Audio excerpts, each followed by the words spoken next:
the descendant of a Mandalorian design infused with Mon Calamari tech. What's up, meta nerds? This video is all about the Assault Frigate Mark II.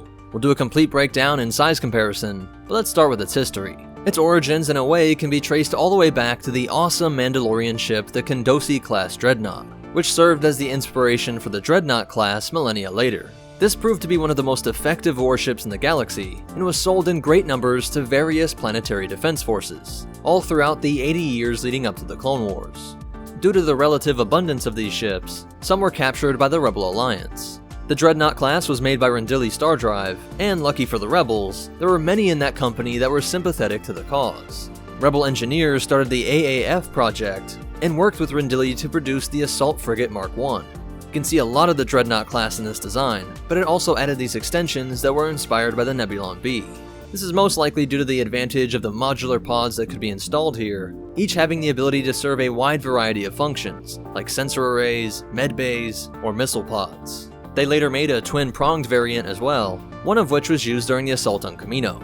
With the Rebel Alliance unveiled and an all-out galactic civil war underway, Rendili allies started working on the Mark II. It would remain the same size as the predecessor at 700 meters or 2,297 feet. This was about 60% the size of the Venator and 44% the Imperial-class Star Destroyers. At 398 meters or 1,306 feet tall, it was about 1.5 times the height of the Venator and about a Zillo beast shorter than the ISD. And at around 481 meters or 1,578 feet wide, it was nearly half the width of the ISD and about 1.5 Jawa sandcrawlers thinner than the Venator. If it showed up here on Earth, it would be taller than the Empire State Building, more than twice the length of the Nimitz class, and wider than 9 football fields. Now its hyperdrive rating is still a Class 2, and it actually has less firepower, with 15 laser cannons, 15 quad turbo laser cannons, and 15 turbo laser batteries. The Mark II could carry numerous Gamma-class assault shuttles, and kept the same 7,500 metric ton cargo capacity, a weight equal to 9,202 dewbacks.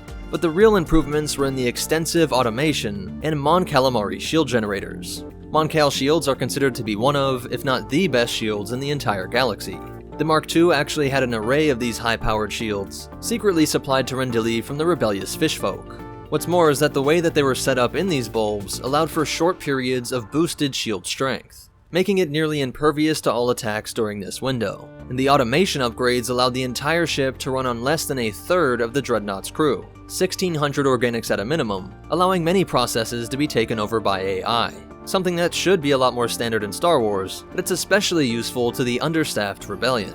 Now, despite the success of the Mark II, it starts to fade from galactic history towards the Battle of Endor. This is in part due to the rebel sympathizers at Rendili being exposed and captured, but the Mark I did remain in common use up to the New Republic era, and it was even seen during the Yuuzhan Vong War.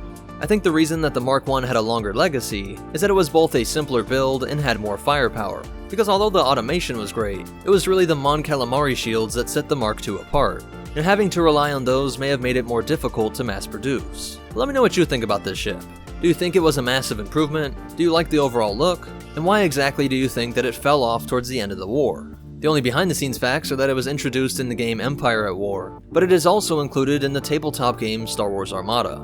And a lot of the Mark II details come from the book Starships of the Galaxy. If you want to connect with us on social media, find ways that you can help support our channel without it costing you a thing, or check out our Patreon. Be sure to check out the links in the description. Special shout out to our supporters over on Patreon, but most important of all, remember, traitorous shipbuilders and Mon Cal shields are the stuff of Imperial nightmares, and the Force will be with you, always.